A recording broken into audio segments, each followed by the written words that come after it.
A mother's scream splits the night. In the burning city of Carthage, she clings to her child as Roman soldiers storm through the streets, their faces masked by the flickering light of fire. The world will remember this night as a Roman victory, a triumph of civilization over barbarism. But for her, and for thousands like her, it is the end of everything. Her story, like so many others, will be lost to the silence of history. Why do we celebrate the conquerors and forget the conquered? What is the true cost of empire? Tonight, we journey into the shadows of Rome's glory to uncover the brutal price paid by the unsung victims, the millions whose lives, cultures, and dreams were crushed beneath the relentless march of the Roman legions. Pause. Imagine the ground trembling beneath your feet. The air is thick with the smell of sweat, fear, and iron. You are not a Roman citizen. You are a Gaul, a Briton, a Jew, a Dacian. You are the conquered, and your story is rarely told. Rome's rise is a tale of ambition, genius, and brutality. The Senate debates in marble halls, but the real decisions are made with blood and iron. The empire's borders expand, swallowing entire peoples. Each victory is celebrated in the forum, but the true cost is paid far from Rome's golden heart.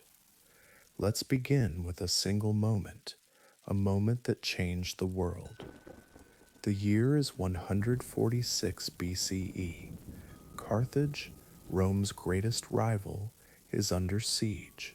For 3 years, its people have endured starvation, disease, and the constant threat of death.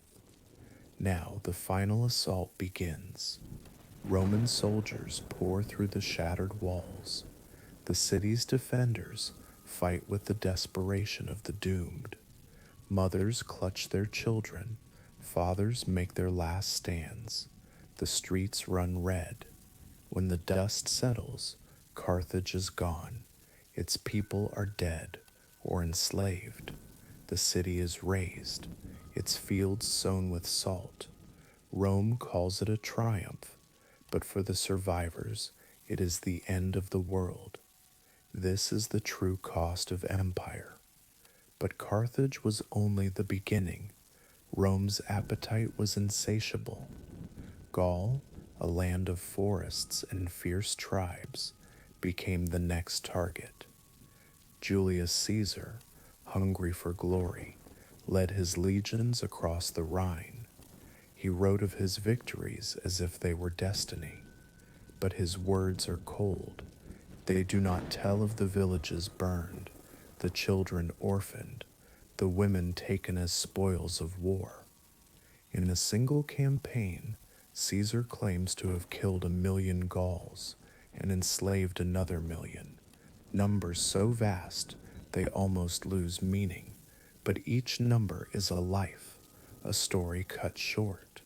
A mother, a son, a lover, a friend. Pause. Imagine the silence after the battle, the smoke rising from smoldering homes, the cries of the wounded, the emptiness where a village once stood. Rome's conquests were not just wars, they were acts of erasure. Languages vanished, gods were forgotten, cultures were ground into dust beneath the sandals of the legions. But the violence did not end with the battlefield. For the conquered, survival meant submission. The lucky ones became slaves, sold in markets from Alexandria to Londinium.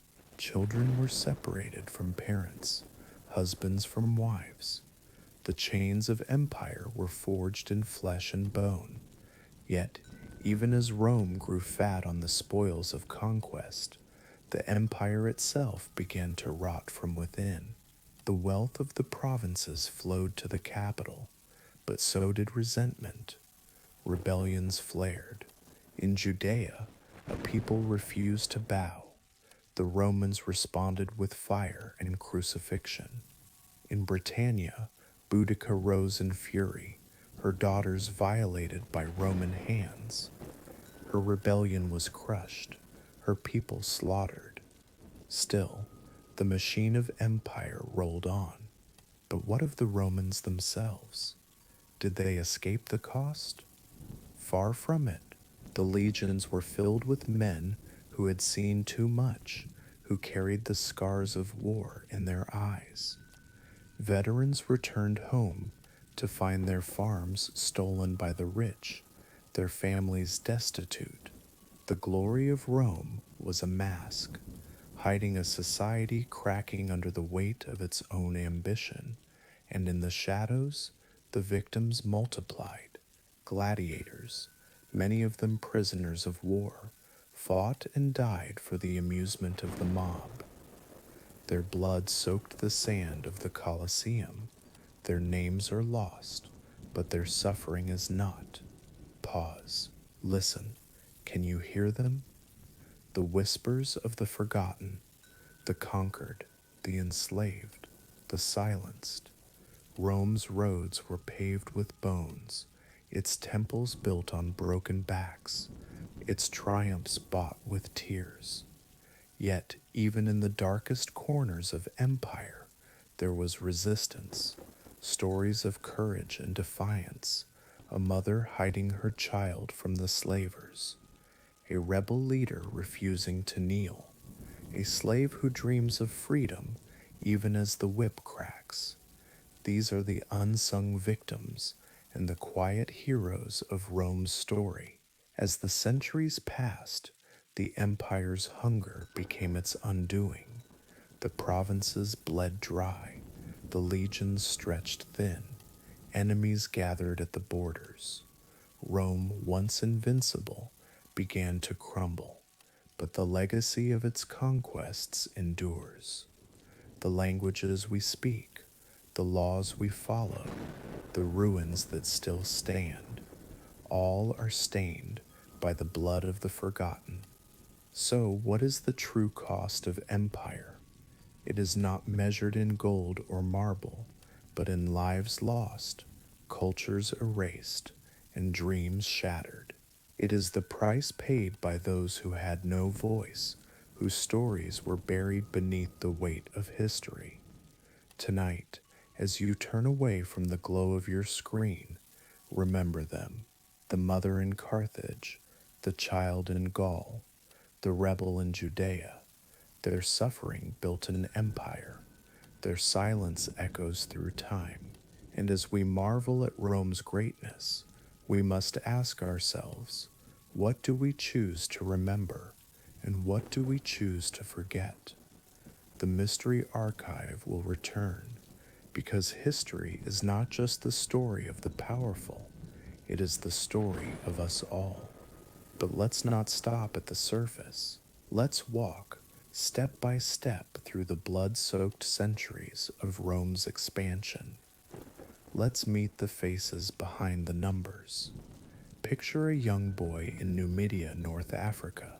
He wakes to the sound of hooves and shouting. Roman cavalry have come to his village. His father is dragged away, accused of hiding grain from the tax collectors.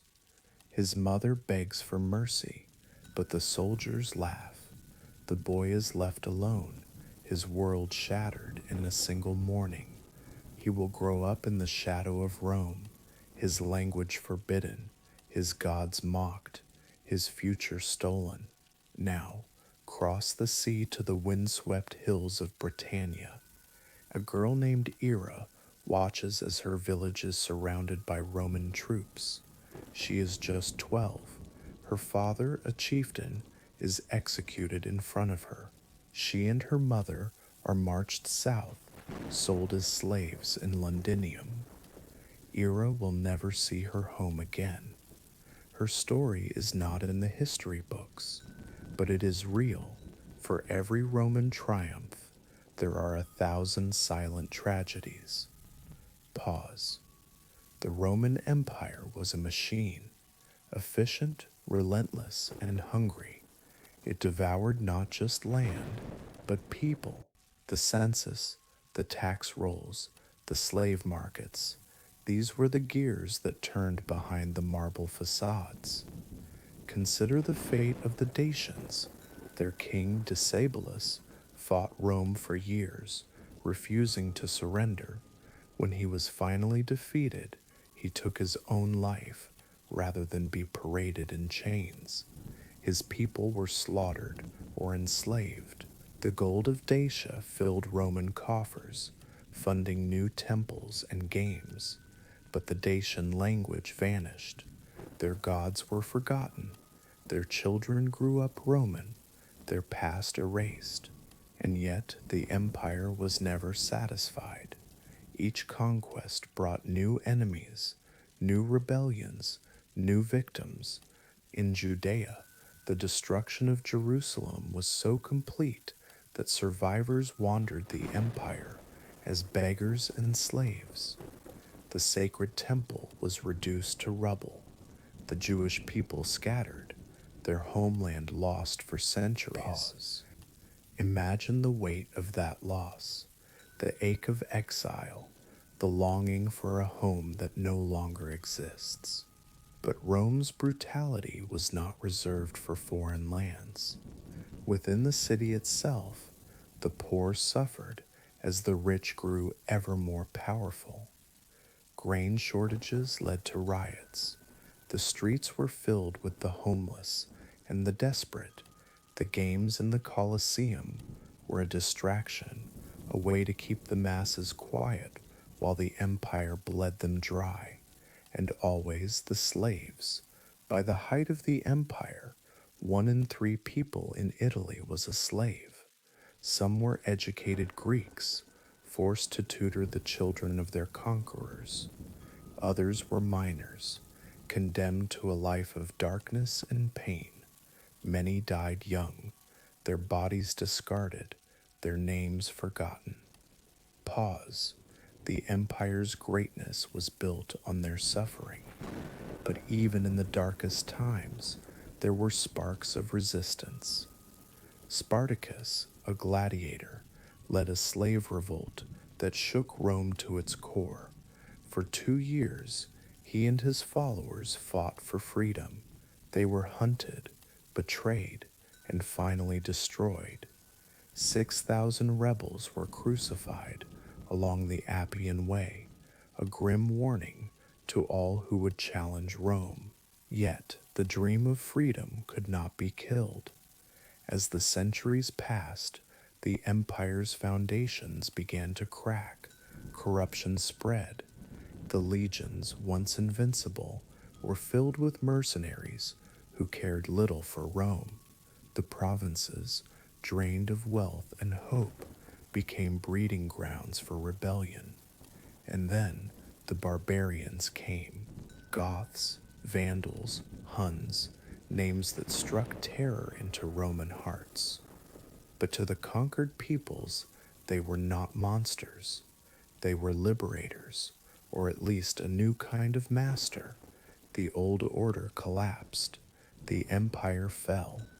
But the suffering did not end. The scars of conquest remained. The languages lost. The cultures erased. The dreams shattered. Pause. What, then, is the legacy of Rome? We remember the roads, the aqueducts, the laws. We marvel at the ruins. But beneath every stone, there is a story of pain. For every emperor, 1,000 nameless victims. History is written by the victors, but tonight we have listened to the whispers of the lost.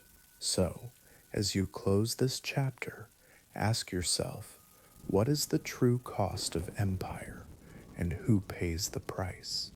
The Mystery Archive will return because the past is never truly gone. It lives on in the stories we choose to tell and those we choose to remember. But let's go deeper. Let's walk the streets of Rome itself, where the cost of empire is hidden in plain sight. Imagine the forum, bustling with senators and merchants. The marble gleams in the sunlight, but in the shadows, slaves carry water, sweep the stones, and bear the burdens of the elite. Their backs are bent, their eyes downcast. They are invisible, yet essential. Without them, the city would grind to a halt. Pause. The Roman elite prided themselves on their civilization, their laws, their culture, but their world was built on exploitation. The philosopher Seneca wrote of mercy, but owned hundreds of slaves.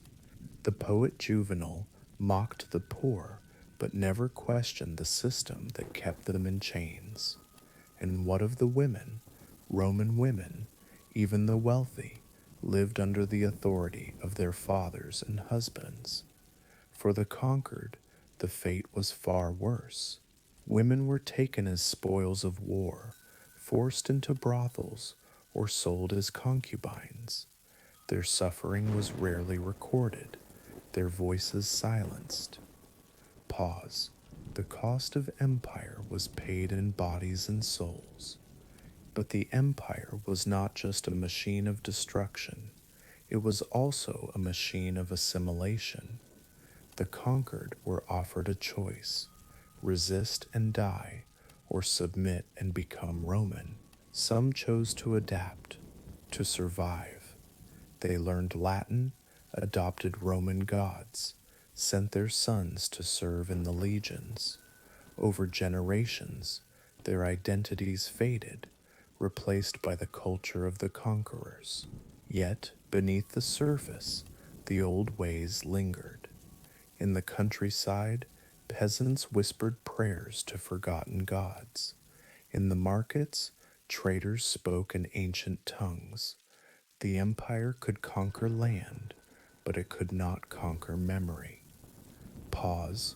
The true cost of empire is not just in lives lost, but in identities erased. Let's return to the frontiers, where the empire met its limits. In the forests of Germania, tribes resisted Roman rule for centuries. The Battle of the Teutoburg Forest was a disaster for Rome. 3 legions destroyed, their eagles captured. For the Germans, it was a moment of triumph, a rare victory against the might of Rome. But the reprisals were brutal. Villages burned, captives crucified, the land salted and left barren. In the deserts of Parthia, Rome's ambitions were checked by a rival empire. The defeat of Crassus at Carrhae was a humiliation. His head was sent to the Parthian king, a grim trophy. The Romans learned that not all peoples could be conquered. Some would fight to the end. Pause. The cost of empire was not just paid by the conquered, but by the conquerors themselves. The legions were the backbone of Rome's power, but service was brutal. Soldiers marched for months, fought in foreign lands, and faced death at every turn. Many never returned home. Those who did often found themselves forgotten, their sacrifices unacknowledged. And what of the emperors? The men who ruled the world lived in constant fear. Assassination, betrayal, and madness were common. Caligula, Nero, Commodus names synonymous with excess and cruelty. Their paranoia was a symptom of a system built on violence. Pause. The cost of empire was paid in blood by rulers and ruled alike. As the centuries passed, the empire became a patchwork of cultures, languages, and peoples. The old Roman virtues faded, corruption spread, the gap between rich and poor widened. The city of Rome, once the heart of the world, became a place of decay. And yet, the idea of Rome endured. Even as the empire crumbled, its legacy lived on. The barbarians who sacked the city dreamed of becoming Roman. The church adopted Roman law and language. The memory of empire shaped the world for centuries to come. Pause. The true cost of empire is that it never truly ends. Tonight, as you reflect on the story of Rome, remember the victims: the mother in Carthage, the child in Gaul, the rebel in Judea, the slave in Rome. Their suffering built an empire. Their silence echoes through time. And as we marvel at Rome's greatness, we must ask ourselves, what do we choose to remember? And what do we choose to forget? The Mystery Archive will return, because history is not just the story of the powerful, it is the story of us all.